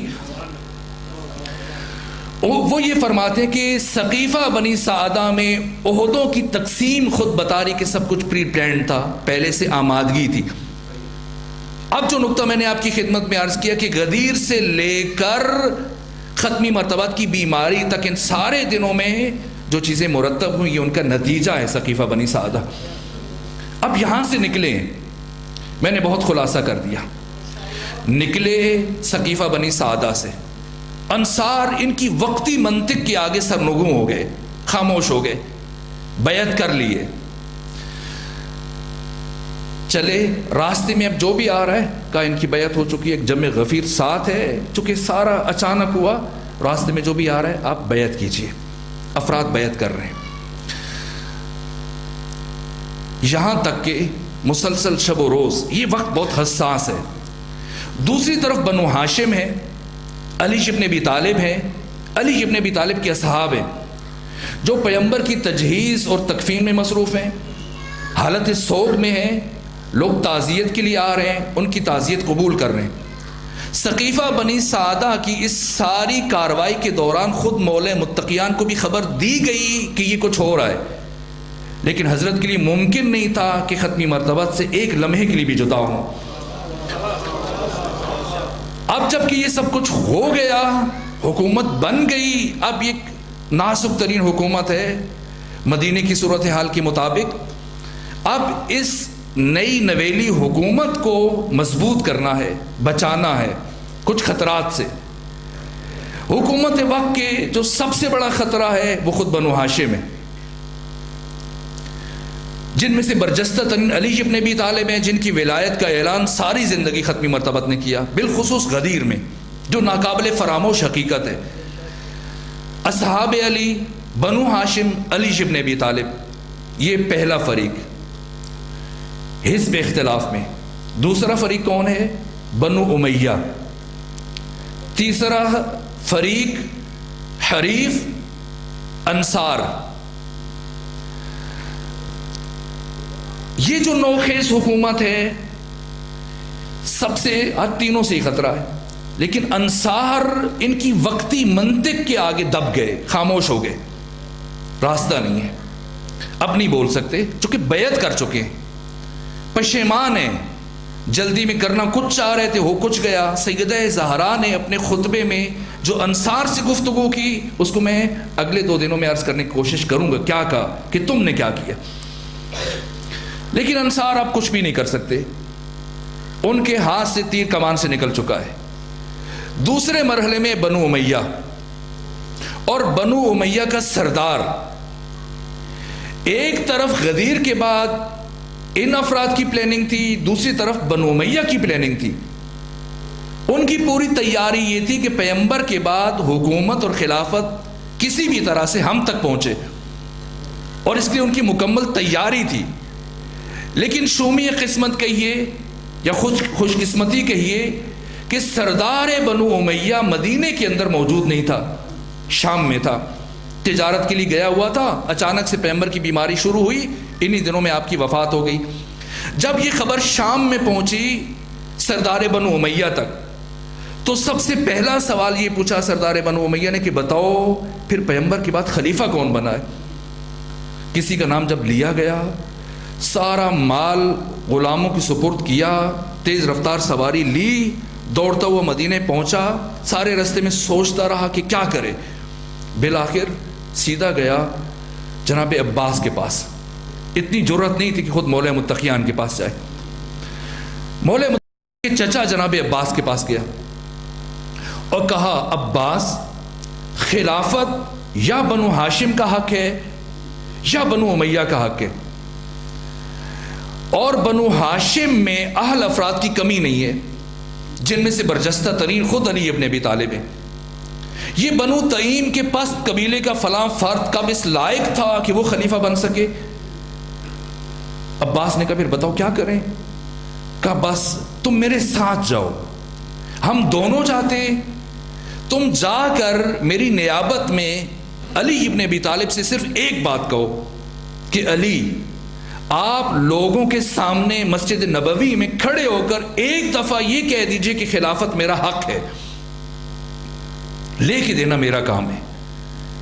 میں مدینے کی گلیوں کو گھوڑا سواروں سے اور پیادہ لوگوں سے بھر دوں گا، جتنے تیر خرچ ہوں گے، تلواریں خرچ ہوں گی، نیزے، خچر، اونٹ، ہاتھی سب میرے، سپاہی میرے ہوں گے، وہ جنگ لڑیں گے، ہم خلافت چھین کر علی کو دیں گے۔ بس علی سے کہیے کہ ایک دفعہ اٹھ کے سب کے سامنے یہ کہہ دیں میری موجودگی میں کہ خلافت میرا حق ہے۔ عباس بہت خوش ہوئے، کوئی تو ہے جو اس مشکل وقت میں ہمارا ساتھ دے رہا ہے۔ خوشی خوشی چلے مسجد نبوی میں، قبر رسول کے ساتھ بیٹھ کر علی ابن ابی طالب قرآن حکیم کی تلاوت کر رہے تھے۔ جیسے یہ پہنچے، عباس نے آنے کی غایت بیان کی، کہ سردار بنو امیہ کا یہ کہنا ہے۔ مولا متقیان نے قرآن بند کیا اور انتہائی غضب سے سردار بنو امیہ کی آنکھوں میں آنکھیں ڈالی اور یہ جملہ کہا، ابو سفیان خلافت علی کا حق ہے، اس میں کچھ شک نہیں، لیکن آج علی ابن ابی طالب کو یہ بات سمجھ میں نہیں آ رہی ہے کہ تو ابو سفیان مسلمان کب سے ہو گیا؟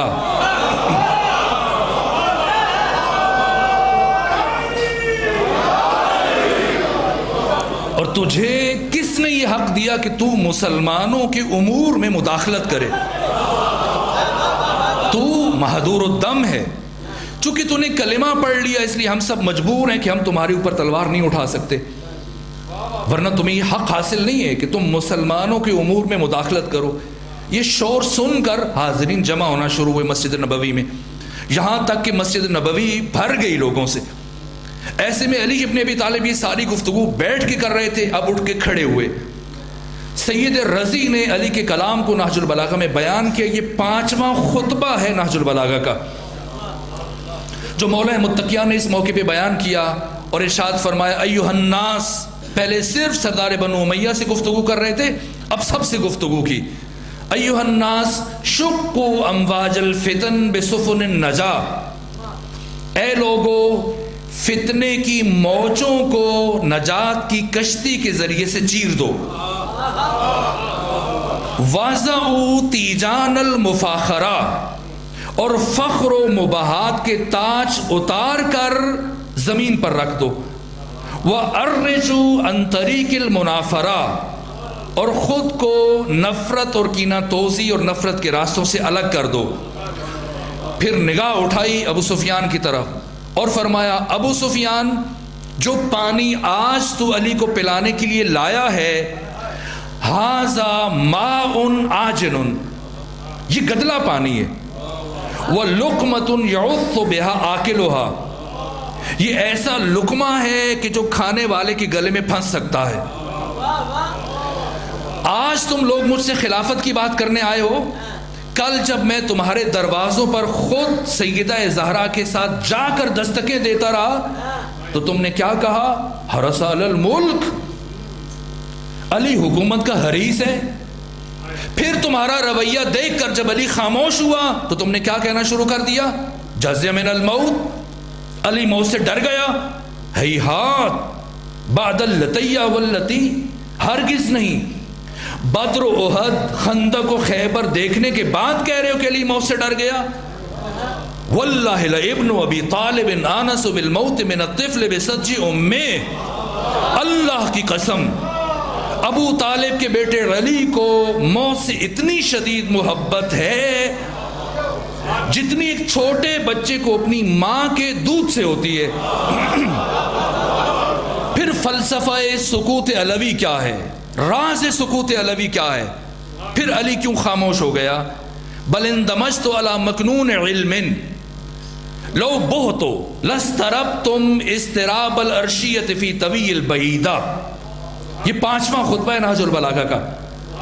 علم کا وہ ٹھانٹے مارتا ہوا بے کنار سمندر جس کی کوئی حد اور انتہا نہیں ہے، وہ علم کا سمندر جو اللہ نے علی کے سینے میں رکھا ہے، وہ باعث بنا ہے کہ علی چپ ہوا کہ اگر علی اس علم کی ایک جھلک انسانوں کے اوپر ظاہر کر دے تو کائنات کے تمام انسان یوں کپ کپانے لگ جائیں اور اس طرح سے تھر تھرانے لگ جائیں جس طرح سے انتہائی گہرے کنویں میں ڈول کی رسی کپ کپاتی ہے۔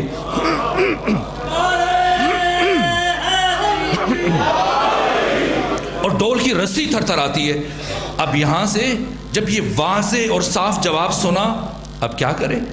اب یہاں سے اٹھا اور پہنچا سردار بنو امیہ حاکم وقت کے پاس، اسے جا کے ڈرایا، دھمکایا، تمہیں میری سماجی حیثیت کا پتہ ہے، میری معاشی حیثیت کا پتہ ہے، میری فوج کا پتہ ہے، میرے مال کا پتہ ہے، میں یہ اقتدار تم سے چھین لوں گا۔ ڈرایا، دھمکایا، مزاج شناسی تو تھی۔ کیا جواب دیا؟ کہا کہ آپ کیوں ناراض ہو رہے ہیں؟ آپ کیوں پریشان ہو رہے ہیں؟ یہ حکومت کیا آپ کی حکومت نہیں ہے؟ یہ آپ ہی کی حکومت ہے. یہ الفاظ ہیں تاریخ کے. اور ایسے ہی ہوا, وعدہ پورا کیا گیا کہ آپ اس حکومت میں بھی شریک ہیں اور حکومت کی فیوزات اور اموال میں بھی شریک ہیں. جتنا مال غنیمت پڑا تھا بیت المال میں سارے کا سارا اٹھا کر سردار بنو امیہ کا منہ بند کرنے کے لیے اور اس کا ضمیر خریدنے کے لیے. البتہ خریدی وہ چیز جاتی ہے جو پہلے ہی بک چکا, اسے کیا خریدا جائے گا؟ لیکن منہ بند کرنے کے لیے دے دیا, لے جاؤ, یہ مال ہے اور حکومت میں بھی آپ کو شریک کیا جائے گا. یہ حزب حاکم کا دوسرا خطرہ. پہلے انصار وہ مجبور ہے, ان کی وقتی منطق کے آگے سرنگوں ہو گئے. دوسرا گروہ بنو امیہ, یہ بھی پیچھے ہٹ گئے. تیسرا گروہ علی ابن ابی طالب, آپ کے صحابہ, آپ کے انصار اور بنو ہاشم. اگر علی ابن ابی طالب ایک لمحے کے لیے, کچھ دیر کے لیے بیچ میں سے اٹھتے, وہ علی جو جنگ احد میں ٹوٹی ہوئی تلوار کے ساتھ ہزاروں کے لشکر کو جھکنے پر اور بھاگنے پر مجبور کر دے, اگر وہی علی ذوالفقار کے ساتھ سقیفہ بنی سعدہ میں چلے جاتے جہاں پر زیادہ سے زیادہ تعداد 350 ہے, بوڑھے ہیں زیادہ, جوان بھی نہیں ہے, کتنا وقت لگتا ہے علی کو؟ کتنا وقت لگتا؟ لیکن نہ, علی نہیں گئے, وہاں نہیں گئے. چلے غسل و کفن میں مصروف تھے, بعد میں شمشیر کے ذریعے سے حکومت سنبھال لیں. آخر تلوار کیوں نہیں اٹھائی؟ کتنی قیامتیں گزر گئیں, علی نے تلوار نہیں اٹھائی. دیکھیے وقت ختم ہو چکا ہے اور میں شرمندہ ہو رہا ہوں, میں آپ کو مسلسل زحمت دے رہا ہوں.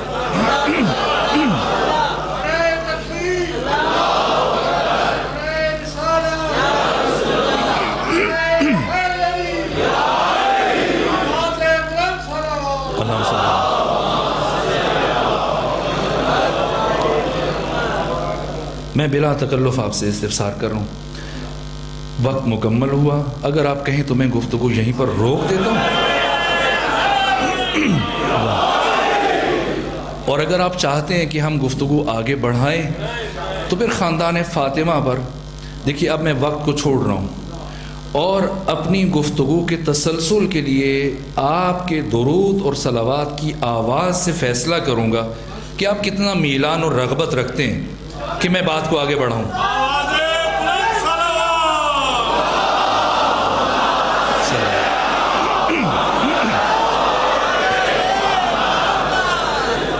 انصار خاموش, بنو امیہ خاموش ہیں. اب علی, اصحاب علی, بنو ہاشم, علی تلوار اٹھائیں, ساتھیوں کی بھی ضرورت نہیں ہے. کیوں نہیں اٹھائی تلوار علی نے؟ کتنی قیامتیں گزری ان دنوں میں, ان 4 دنوں میں. کیا ہوا؟ 2 ربیع الاول تک, 28 سے لے کر 28 صفر, 28, 29, 30, 1 اور 2 ربیع الاول. 2 ربیع الاول کو تیسرے حملے میں دروازہ گرایا گیا.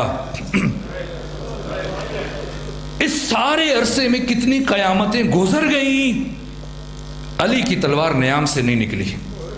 کیوں نہیں نکلی؟ یہ سوال ہے. دیکھیے جب میں اس مرحلے پہ پہنچتا ہوں تو میرے پاس اس مثال کے علاوہ کوئی دوسری مثال مناسب مجھے ملتی نہیں ہے کہ میں اپنا معاف ضمیر اپنے بچوں اور جوانوں تک کیسے پہنچاؤں. صرف بات سمجھنے کے لیے فلسفہ مثال تقریب ذہن ہے, اس سے بڑھ کر کچھ نہیں ہے. مثلا آپ اہل ملتان ایک مناسب تعداد میں یہاں تشریف فرما ہے, ایک نمائندہ اجتماع ہے. فرض کیجئے, ایک مثال ہے سمجھنے کے لیے, جب ہم اپنے ملک میں تشیع کی قسم پرسی دیکھتے ہیں, بدحالی دیکھتے ہیں, تو باشعور افراد میں یہ سوچ پیدا ہوتی ہے کہ ہمیں اپنی ملت کے لیے کچھ سوچنا چاہیے, اپنی قوم کے لیے کچھ سوچنا چاہیے, ان کے مذہبی مفادات کے لیے, ان کے مستقبل کے لیے اور ان کے حقوق کے تحفظ کے لیے کوئی ادارہ ہونا چاہیے جو ہر پلیٹ فارم پہ, ہر مرحلے میں, ہر مقام پر تشیع کے بنیادی حقوق کی حفاظت کرے. یہ خیال اٹھتا ہے. فرض کیجیے اسی مقام پر آپ سب نے میٹنگ کی, یا ملتان کی کسی بھی بڑے جگہ پر سب نے بیٹھ کر آپ سب افراد موجود ہیں اور آپ نے ایک منشور مرتب کیا کہ ہم تو کم ہیں اور ہم ملتان والے کافی بھی نہیں ہیں. پوری ملکی سطح پہ جب ہم نے اپنی تحریک چلانی ہے, سب تک پیغام پہنچانا ہے, تو پھر سب تک اپنی فکر پہنچنی چاہیے کہ ہم کیا کرنا چاہ رہے ہیں, تاکہ سب اس سفر میں ہمارے سہیم اور شریک ہو جائیں. چنانچہ آپ میں سے جو ماہرین ہیں انہوں نے ان حقوق کی تشخیص کی, ان مسائل کی تشخیص کی, اور پھر ان کے تناظر میں ایک منشور مرتب کیا, اصول مرتب کیے, اور پھر ان کو کاپی کروایا اور مختلف افراد کو معین کیا کہ یہ لے جائیں. ملتان کے وہ افراد کے جو یہاں نہیں آ سکے, اور اطراف کی آبادیاں اور شہر اور دیہات اور قریے, سب میں جا کر یہ پیغام پہنچائیے. ایک طرف آپ نے یہ کام کیا. پھر دوسرے اجلاس میں آپ میں یہ بات چڑھی کہ سسٹم کو آگے بڑھانے کے لیے بالآخر کسی کو امیر بھی تو ہونا چاہیے. کوئی صدر ہو, کوئی نائب صدر ہو, کوئی فرانس سیکٹری ہو, کسی کے پاس مالیات کا شعبہ ہو, کسی کے پاس تبلیغات کا شعبہ ہو, اطلاعات کا, تو افراد ہونے چاہیے. سب سے پہلے صدر کا چناؤ ہونا چاہیے. میں نے عرض کیا کہ فلسفہ مثال صرف سمجھنے کے لیے آپ جیسے مہذب اور مثقف افراد کے سامنے ایسی مثالیں بھی پیش کرتی ہوں, مجھے ہچکچاہٹ ہو رہی ہے, لیکن چارہ دیگر نیست, کیا کیا جائے. اس موقع پر پہنچ کر آپ میں اختلاف ہو گیا. جو اس طرف تشریف فرما آئے ہیں ان کی خواہش ہے کہ برادر سید قاسم شاہ صاحب وہ امیر ہونے چاہیے, اور اس طرف کے جو عزیزان بیٹھے ہیں وہ یہ چاہتے ہیں کہ نہیں, کسی بزرگ کو ہمارا قائد بننا چاہیے, صدر بننا چاہیے. یہ اختلاف نظر ہو گیا. اب فرض کیجئے کہ ان دو افراد میں سے اہل کون ہے اس منصب کے؟ قاسم بھائی فرض کر لیجئے اہل ہیں. دوسرے فرد میں اتنی صلاحیت نہیں ہے جتنی ان میں ہے, لیکن یہ افراد ماننے کے لیے تیار نہیں ہے. وہ چاہتے کہ نہیں, جسے ہم نے پسند کیا ہے ہمارا مطلوبہ فرد ہی صدر بننا چاہیے. نہ یہ دستبردار ہو رہے ہیں نہ یہ دستبردار ہو رہے ہیں. یہ چاہتے کہ ان کا نمائندہ صدر بن جائے, یہ چاہ رہے کہ ان کا نمائندہ صدر بن جائے. اب بحث شروع ہوئی اور بات سے آگے بڑھ گئی. تلخی اور جھگڑا, اور اس جھگڑے میں اتنی تلخی ہوئی کہ بعض جذباتی جوانوں کے ہاتھ اٹھ گئے, بعض گریبان پھٹ گئے, بعض سر زخمی ہوئے, بعضوں کے کپڑوں پہ خون گر گیا. اس لڑائی جھگڑے کے بعد, تمام پریشانی کے بعد, بالآخر قاسم بھائی کو صدر بنا دیا گیا. جھگڑا ہوا, لڑائی ہوئی, گریبان چاک ہوئے, زخم لگے, لیکن بالآخر حق حقدار کو مل گیا. تو مسئلہ حل ہو گیا؟ نہیں, مسئلہ حل نہیں ہوا. مسئلہ پہلے سے زیادہ الجھ گیا. یہاں تو حق حقدار کو پہنچا ہے, لیکن وہ منشور جو آپ لکھ کر دوسروں کے گھروں میں تقسیم کر رہے تھے, شہروں میں, دیہاتوں میں, مختلف محلوں میں, آبادیوں میں, جیسی ان افراد تک اس بند کمرے کی کارروائی پہنچے گی, بتائیں سب سے پہلا کام کیا کریں گے؟ جن لوگوں کو آپ اپنے ساتھ شامل کرنا چاہ رہے تھے, سب سے پہلا کام وہ منشور جو آپ تقسیم کر کے آئے آپ کے نمائندے پھاڑ کے پھینکیں گے, آگ لگائیں گے کہ ان لوگوں کو ہمارے مذہبی حقوق سے کوئی ربط نہیں ہے. یہ مفادات کی جنگ ہے, عہدے کی جنگ ہے, منصب کی جنگ ہے, صدارت کی جنگ ہے, وزارت کی جنگ ہے. بات جہاں سے شروع ہوئی تھی وہیں پر ختم ہو جائے گی. سارے کا سارا اسلام مدینے کے اندر ہے, اور پیغمبر نے اپنی زندگی کے آخری ایام میں اطراف کی آبادیوں میں, سربراہان مملکت میں 900 کے قریب خطوط لکھوائے. آبادیوں میں, مختلف قریوں میں, شہروں میں, ہر جگہ سربراہان مملکت سب کو بھیجے ہیں. سبھی اسلام کے منشور سے آشنا ہو رہے ہیں. پیغمبر نے قرآن کی آیتیں لکھ کے بھیجی, اپنا آفاقی پیغام کہ جو دنیا اور آخرت میں تمہاری سعادت کا ضامن ہے یہ سب لوگ اطراف کی آبادیوں، شہروں اور دیہاتوں سے اسلام کے منشور سے آشنا ہو رہے ہیں۔ ایسے عالم میں اگر علی ابن ابی طالب اپنی تلوار لے کر سقیفہ بنی سعدہ میں پہنچ جائیں اور بزور شمشیر اقتدار حاصل کرنے میں کامیاب ہو جائیں، خلافت حاصل کرنے میں کامیاب ہو جائیں، تو مسئلہ حل نہیں ہوگا، مسئلہ خراب ہو جائے گا۔ اس لیے کہ جیسے ہی یہ مدینے کے اندر کا واقعہ ان لوگوں تک پہنچے گا، سب کے سب ان آیتوں کو، منشور کو پھاڑ کے پھینکیں گے، اور یہ تو خلافت کی جنگ ہے، یہ تو عہدے کی جنگ ہے، یہ تو مفادات کی جنگ ہے۔ علی امام ہے، امام کا پہلا اور آخری فریضہ دین کا تحفظ ہے، اور اگر دین تلوار کو نیام سے نکال کے بچتا ہے تو کشتوں کے پشتے لگ جائیں گے، اور اگر دین تلوار کو نیام میں رکھ کے بچتا ہے تو علی جیسی زوجہ کے رخسار پہ تماچے بھی لگ جائیں۔ علی تلوار نہیں اٹھا سکتے، علی خاموش ہیں، اور اگر علی خاموش ہیں تو اب بنو ہاشم علی سے آگے نہیں جا سکتے۔ میں نے کل تشیع کا معنی عرض کیا، اب علی کے صحابہ علی سے آگے نہیں جا سکتے۔ بڑا مشکل مرحلہ تھا جب علی کے گلے میں رسی ڈلی تھی، اتنا مشکل مرحلہ تھا کہ ابو ذر سے یہ منظر برداشت نہ ہوا، اور ابو ذر نے اپنا ہاتھ اپنی تلوار کی طرف بڑھایا۔ علی اس حال میں کہ جب گردن میں رسی تھی، ابو ذر کو نہیں روکا، سلمان کو دیکھا۔ فرق ہے ابو ذر میں اور سلمان میں،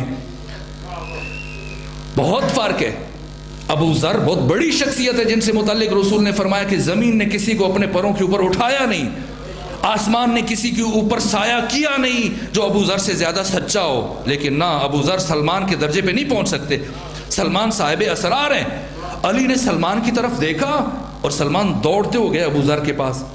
اے ابو ذر، تو علی سے بڑا شمشیر زن ہے، آج اگر فاتح خیبر تلوار نہیں اٹھا رہا ہے تو اس کے مفہوم کو سمجھو کہ علی کیوں نہیں تلوار اٹھا رہا۔ یہ اتنا بڑا واقعہ ہے کہ علی ابن ابی طالب کے محلے میں رہنے والا ایک یہودی جو 10 سال پیغمبر کی باتیں سنتا رہا، کلمہ نہیں پڑھا، مسلمان نہیں ہوا، لیکن آج جیسے ہی علی کے دروازے پر آگ لگی، یہ آیا دھواں دیکھ کر، آگ کے شعلے دیکھ کر، جیسے علی کے گھر کے باہر پہنچا، یہ منظر دیکھا، علی کے گلے میں رسی، فوراً کھڑے ہو کے کہا اشہد ان لا الہ الا اللہ، اشہد ان محمد رسول اللہ، اشہد ان علی ولی اللہ۔ ابو ذر آگے بڑھے، کہا کیا بات ہے، پیغمبر کی ساری زندگی کلمہ نہیں پڑھا، مسلمان نہیں ہوا، یہودی رہا، آج کیا دیکھا؟ کہ اللہ کی قسم میں نے اسی علی کو جنگ خیبر میں دیکھا تھا، جب ایک جنبش 10 سے علی نے در خیبر کو فضاؤں میں اچھال دیا تھا۔ آج وہی علی چند اوباشوں کے ہاتھوں میں اسیر ہے۔ کچھ تو بات ہے، کچھ تو راز ہے۔ یہیں سے لگتا ہے کہ یہ دین حق ہے جو علی تلوار نہیں اٹھا رہا ہے۔ صاحب معرفت سمجھ سکتا ہے، بصیرت چاہیے۔ بس میرے عزیزو، انصار خاموش ہیں، مہاجر خاموش ہیں، بنو امیہ خاموش ہیں۔ علی تلوار نہیں اٹھا سکتے، علی نہیں اٹھا سکتے، اصحاب علی بھی نہیں اٹھا سکتے، بنو ہاشم بھی نہیں اٹھا سکتے۔ اتنے سکوت اور سناٹے میں یہ پیغام غدیر کہاں جائے گا؟ یہ پیغام ولایت جس پر 1,24,000 انبیاء کی نبوتوں کا دار و مدار ہے، یہ نور ولایت کیسے پہنچے بشر تک؟ قیامت تک آنے والے انسانوں تک یہ نور ولایت، پیغام ولایت کون پہنچائے؟ اب کوئی راستہ نہیں ہے سوائے ایک آواز کے، اتنی قوی آواز، اتنی عظیم آواز کہ جو 14 صدیوں کا سفر عبور کر کے آج ہم تک پہنچی ہے۔ کس کی آواز؟ اس بی بی کی آواز جو کبھی گھر سے باہر نہیں آئی تھی، آج آئیں اور ان لفظوں کے ساتھ تعارف کیا، اے دربار والو، مجھے جو جانتا ہے سو جانتا ہے، جو نہیں جانتا پہچانو، اعلموا انی فاطمۃ بنت نبیکم، پہچانو میں تمہارے نبی کی بیٹی فاطمہ ہوں۔ کیوں گئی فاطمہ دربار؟ کس لیے؟ فتق کے لیے۔ یہ فتق ہے کیا؟ یہ فتق کیا ہے؟ وہ بیوی جو مالک جنت ہے، جو مالک کوثر ہے، جو مالک کائنات ہے، وہ چند درختوں کے لیے جائیں گی؟ کیا ہے فدق؟ بس چند جملے اور عرض کروں. دیکھیے آج ایک مجلس میں 2 مجلسیں ہو گئی، لیکن کیا کریں کہ چارہ نہیں ہے. بس ختم کر رہا ہوں میرے عزیزوں. کیا ہے فدق؟ فدق 7ویں ہجری میں خیبر کی یہودیوں نے جب انہوں نے معاہدہ توڑا، پیغمبر نے جنگ کا ارادہ کیا، خیبر میں انجام دیکھنے کے بعد گھبرا گئے اور انہوں نے پیغمبر اسلام کو تحفتاً یہ فدق پیش کیا، پیغمبر کو ہدیہ کیا. اور اسی دن جب یہ آیت نازل ہوئی کہ وَآتِ ذَا الْقُرْبَىٰ حَقَّهُ، تو پیغمبر نے یہ فدق جناب سیدہ کو دے دیا، ہبہ کر دیا. اس کے بعد پھر 4 سال تک فدق جناب سیدہ کے پاس رہا، جہاں پر آپ کے ملازم، آپ کے مزارع افراد کام کرتے رہے. یہ فدق کوئی چھوٹا سا باغ نہیں ہے، یہ فدق کئی باغات کا مجموعہ، کئی میلوں پر محیط جگہ ہے. مدینے سے 140 کلومیٹر کے فاصلے پر. اس جگہ کا نام فدق کیوں ہے؟ اس لیے کہ یہ جگہ غیر آباد تھی.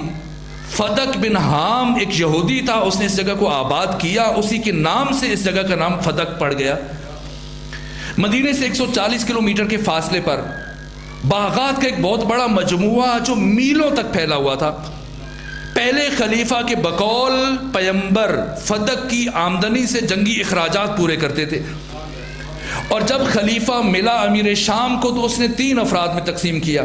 1/3 یزید کو دیا، 1/3 مروان بن حکم کو دیا، 1/3 خلیفہ سوم کے بیٹے کو دیا. معمولی جگہ نہیں ہے جو اتنے بڑے بڑے مگرمچھوں میں تقسیم کی جا رہی ہے. تو سوال ہے کہ ایک دن جب مولا متقیان گھر میں داخل ہوئے اور دیکھا کہ سیدہ چکی پیس رہی ہیں اس حالت میں کہ ہاتھوں پہ چھالے ہیں، مولا متقیان فرماتے ہیں کہ فاطمہ، اب تو ہر مسلمان کے گھر میں غلام اور کنیزیں ہیں فتوحات کے نتیجے میں، آپ بھی رسول اللہ سے خواہش کیجیے اپنے بابا سے کہ ایک کنیز آپ کو بھی. علی کی خواہش کے احترام میں نے کل معنی تشیع عرض کیا.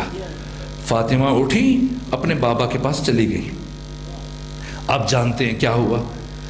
وہی خواہش جو حضرت نے کی تھی دوہرا دی، لیکن پیغمبر نے کنیز دی. فضا خود آئی تھی، پیغمبر نے کنیز نہیں دی. کیا فرمایا؟ کہ فاطمہ آپ جانتی ہیں کہ آپ کا گھر ساری امت کے لیے نمونہ ہے، اسوہ ہے. میں نہیں چاہتا کہ کوئی محروم ترین فرد بھی یہ سوچے کہ پیغمبر کے گھر میں آسانیاں ہیں، میرے گھر میں مشکل ہے. اے فاطمہ، میں آپ کو ایسی چیز ہدیہ نہ کروں کہ جو دنیا وما فیہا، جو کچھ اس کائنات کے اندر ہے، سب سے بہتر ہے؟ کہ جیسے اللہ کا رسول مناسب سمجھتا ہے. کہا اے فاطمہ، ہر نماز کے بعد اور رات سونے سے پہلے یہ ذکر پڑھا کریں. 34 مرتبہ اللہ اکبر، 33 مرتبہ الحمدللہ، 33 مرتبہ سبحان اللہ. فاطمہ چلی گئی. کیا پیغمبر نے فدق کنیز دی؟ نہیں دی. جو پیغمبر اپنی بیٹی کو ایک کنیز نہیں دے رہے، اتنے بڑے باغات کا مجموعہ کیوں دیا؟ کیوں دیا؟ تو اب مختصر کر رہا ہوں چونکہ اب وقت بہت تجاوز کر گیا. کوئی بھی حکومت اس کو چلنے کے لیے، اور ان حالات میں تو آپ سے بہتر کون سمجھ سکتا ہے، 2 چیزیں چاہیے. ایک افرادی قوت، دوسرا معیشت، اقتصاد، اکانومی. افرادی قوت کے لیے اللہ کے حکم سے ختمی مرتبہ نے جلسہ غدیر کا اہتمام کیا. 1,20,000 افراد کم از کم جس میں شامل تھے. وہاں علی کی قیادت کا اور راہبری کا اعلان کیا، علی کی خلافت کا اعلان کیا. اور معیشت کے لیے فدق امانتاً سیدہ کو دیا. سیدہ کو کیوں دیا ہے؟ کس لیے دیا ہے؟ تاکہ یہ اب یہ تفصیل ہے، اس کو میں آج نہیں عرض کروں گا، تاکہ یہ امانت رہے سیدہ کے پاس، اور جیسی خلافت شروع ہو یہ مولا متقیان کو تحویل دے دیں. 4 سال تک فدق جناب سیدہ کے پاس رہا. ان 4 سالوں میں فدق کی ایک کھجور بھی سیدہ کے گھر میں استعمال نہیں ہوئی. فاقے بھی ہوتے رہے، اور تنگدستی بھی رہی، لیکن اس کے باوجود اتنی بڑی آمدنی کا ایک درہم فاطمہ کے گھر میں استعمال نہیں ہوا۔ جتنی بھی آمدنی آتی تھی فقراء میں، غرباء میں، مساکین میں خرچ ہو جاتی تھی۔ پیغمبر نے کیوں دیا؟ میں نے اشارہ کر دیا۔ یہ فدق کیا ہے؟ جس طرح سے غدیر علی ابن ابی طالب کی خلافت پر دلیل ہے، اسی طرح سے فدق بھی علی ابن ابی طالب کی خلافت پر دلیل ہے۔ غدیر افرادی قوت کے لیے، فدق معیشت کے لیے۔ رسول بتا رہے ہیں کہ میرے بعد حاکم، میرا جانشین خلیفہ علی ہے، اس لیے فدق علی کو واگزار کر کے جا رہا ہوں۔ یہ پہلی بات۔ پیغمبر نے فدق سیدہ کو کیوں دیا؟ دوسری بات، حاکم نے فدق کیوں چھینا؟ حاکم کو اندازہ تھا یہ اتنا بڑا رسک ہے کہ اس کی حکومت جا سکتی ہے، معمولی بات نہیں ہے، لیکن پھر بھی فدق چھینا ہے، غصب کیا۔ کیوں غصب کیا؟ اس لیے کہ اب خود دیکھ رہے ہیں آپ کی حکومت کو بعض تجزیہ نگار کہہ رہے ہیں کہ خطرے میں، شاید نہ چل پائے، شاید ختم ہو جائے۔ آہستہ آہستہ بغاوت شروع ہوتی ہے۔ کب بغاوت شروع ہوتی ہے؟ جب مہنگائی ہو، جب تنخواہیں، وظیفے نہ رہیں، پھر قوم اٹھتی ہے، عوام اٹھتے ہیں۔ اب جتنا بیت المال میں پڑا تھا اس وقتی خطرے سے نمٹنے کے لیے حاکم وقت نے سردار بنو امیہ کو دے دیا، تو اب حکومت کیسے چلائے؟ جنگیں کہاں سے ہوں، وظیفے کہاں سے ملے؟ اب حاکم کے پاس کوئی بھی راستہ نہیں ہے سوائے اس کے کہ حق فاطمہ پر ہاتھ صاف کرے۔ اس لیے حاکم نے چھینا ہے۔ پیغمبر نے کیوں دیا؟ میں نے عرض کیا۔ حاکم نے کیوں چھینا؟ مجبوری تھی حاکم کی، کچھ تھا نہیں اس کے پاس، اس لیے چھینا ہے۔ فاطمہ کیوں لینے گئی؟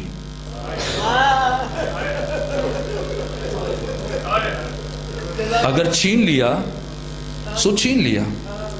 فاطمہ اپنا حق کیوں مانگنے گئی؟ فدق کے لیے گئی تھی؟ نہیں، فدق کے لیے نہیں گئی تھی، فدق وسیلہ تھا۔ سیدہ زہرا جتنی مرضی فدق کی اہمیت ہو، وہ جو خود مالک جنت ہے، مالک کائنات ہے، اس کے سامنے یہ چند درخت کیا حیثیت رکھتے ہیں؟ سیدہ فدق کے لیے نہیں گئی تھی، فدق کو ہتھیار بنا کر طاغوت کے چہرے سے نقاب کو الٹنے کے لیے گئی تھی۔ اور کیسے الٹا سیدہ نے؟ بی بی کا جانا کچھ مراحل پڑے ہیں، کچھ کل اور پرسوں کی گفتگو میں پڑھوں گا۔ بہت شرمندہ ہوں اور آپ سب سے معذرت چاہتا ہوں، میری گفتگو بہت طولانی ہو گئی، لیکن چند جملے عرض کروں۔ اب فاطمہ باطل کے چہرے سے نقاب کو الٹنے کے لیے دربار پہنچی ہیں۔ کیا گفتگو ہوئی، خطبہ دیا، پھر گفتگو ہوئی۔ سب سے پہلے جناب سیدہ نے ہبہ کا دعویٰ کیا، گواہوں کو رد کیا گیا۔ بی بی گواہ بدل سکتی تھی، نصاب شہادت مکمل کر سکتی تھی، لیکن گواہ نہیں بدلے۔ پہلا دعویٰ واپس لے لیا ہبہ کا، اب ارث کا دعویٰ دائر کر دیا۔ اس کی تفصیلات اگر ممکن ہوئی تو میں کل عرض کروں گا۔ بالآخر کیا ہوا؟ سیدہ نے جب بی بی گئی تھی دربار تو بہت سارے لوگ مسکرا رہے تھے، قہقہے بلند تھے، لیکن ایسا خطبہ دیا، یوں جھنجھوڑا ضمیروں کو کہ اب جب پلٹی ہیں تو سسکیاں بلند ہیں، یہاں تک کہ خود حاکم وقت بھی گریہ کر رہا ہے۔ مجھے نہیں معلوم اس گریے کا فلسفہ کیا ہے، لیکن تاریخوں میں لکھا ہے گریہ ہو رہا ہے، شور ہے۔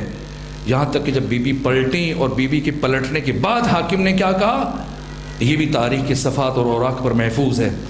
بس ادھر فاطمہ آئیں اور ادھر طاغوت نے سمجھ لیا، بی بی کے آنے سے یہ نتیجہ لے لیا کہ اگر یہ بی بی کچھ دن اور زندہ رہ گئیں، میں مانتا ہوں آپ بہت تھک چکے ہیں، میں نے ایک مجلس میں 2 مجلسیں پڑھ ڈالی ہیں، بہت دیر سے آپ تشریف فرما ہے، لیکن آج جمادی الثانی کی پہلی تاریخ ہے، اس لیے آج زیادہ پڑھنے کی ضرورت بھی نہیں ہے۔ بس 2 جملے عرض کروں۔ اب دشمن نے سمجھ لیا کہ اگر کچھ دن اور زندہ رہ گئی اور اسی طرح سے سیدہ نے اپنا کام جاری رکھا، لوگوں کے ضمیروں کو جھنجھوڑتی رہی، پھر کوئی ہمیں اس مسند پر نہیں بیٹھنے دے گا۔ لہٰذا جلدی میں دشمن نے طے کیا کہ جس قدر جلد ممکن ہو سکے اس شمع ہدایت کو خاموش کر دو، اس چراغ ہدایت کو ہمیشہ کے لیے گل کر دو۔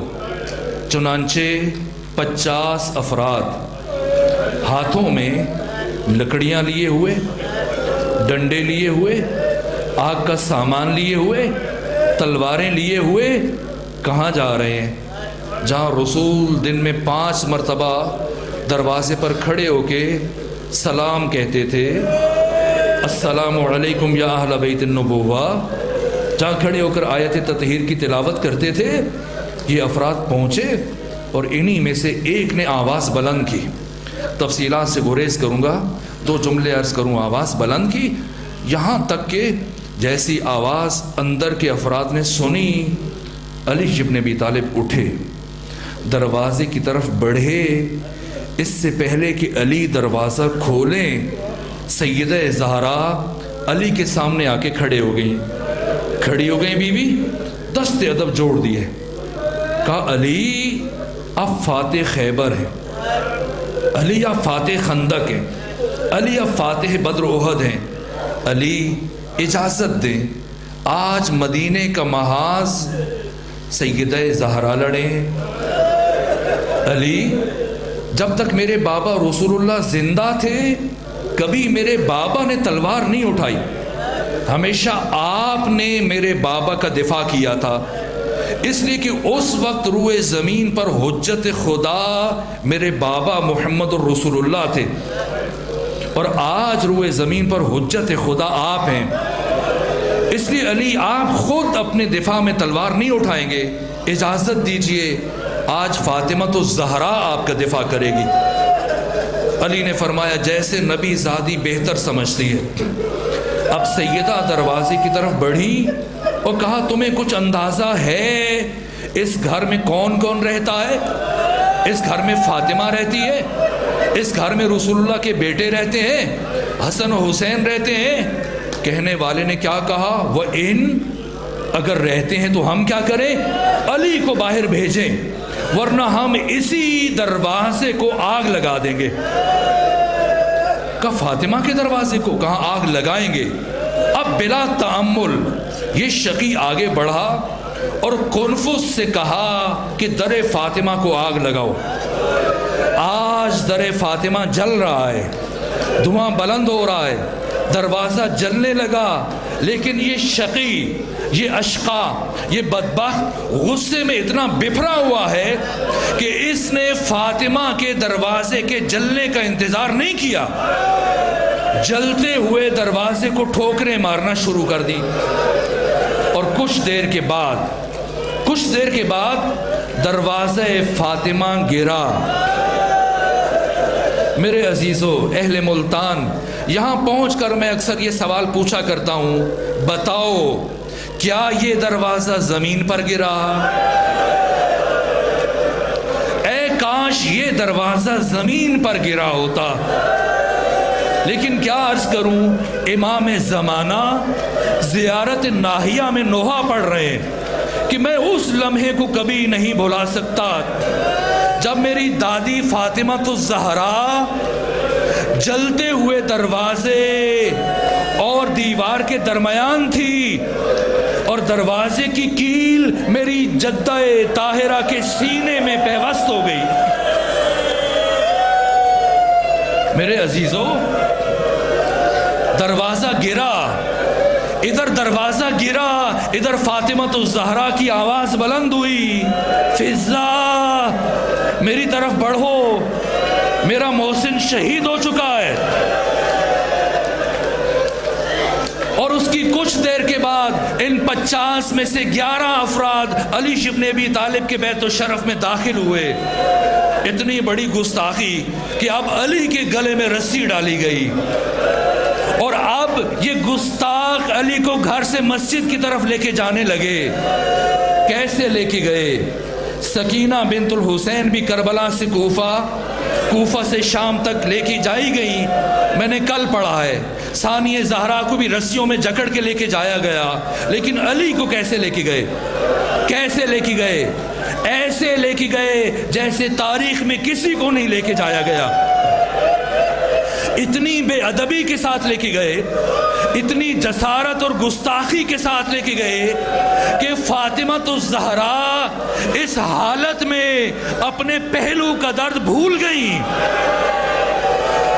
کہ میں اتنی بے ادبی کے ساتھ ولی خدا کو نہیں لے جانے دوں گی۔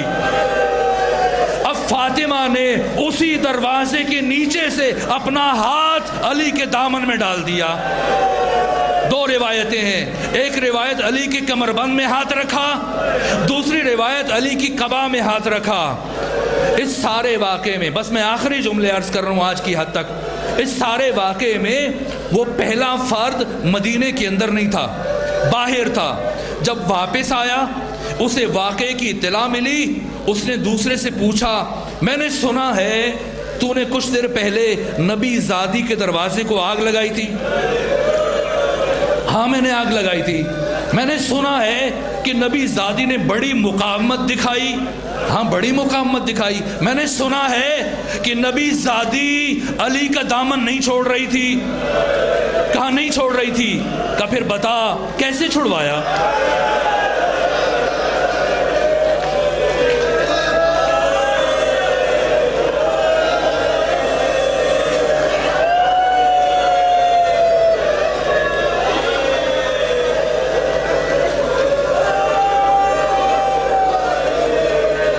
یہ جملے کہنے سے پہلے مجھے موت آ جائے کہ میں یہ نہ کہوں۔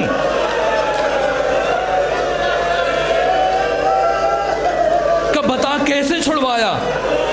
کہ ہم نے علی کے گلے میں رسی ڈالی، علی کو مسجد کی طرف کھینچنا شروع کیا، نبی زادی نے اپنا ہاتھ علی کے دامن میں ڈالا، ہم نے سوچا خاتون ہے، زخمی ہے، جلا ہوا دروازہ اوپر پڑا ہے، اگر تھوڑا زور سے علی کو کھینچیں گے تو فاطمہ کا ہاتھ چھوٹ جائے گا۔ لیکن نبی زادی نے اتنی مضبوطی سے علی کے دامن کو تھام رکھا تھا کہ جیسے جیسے ہم علی کو کھینچ رہے تھے، نبی زادی علی کے ساتھ کھینچتی چلی جا رہی تھی۔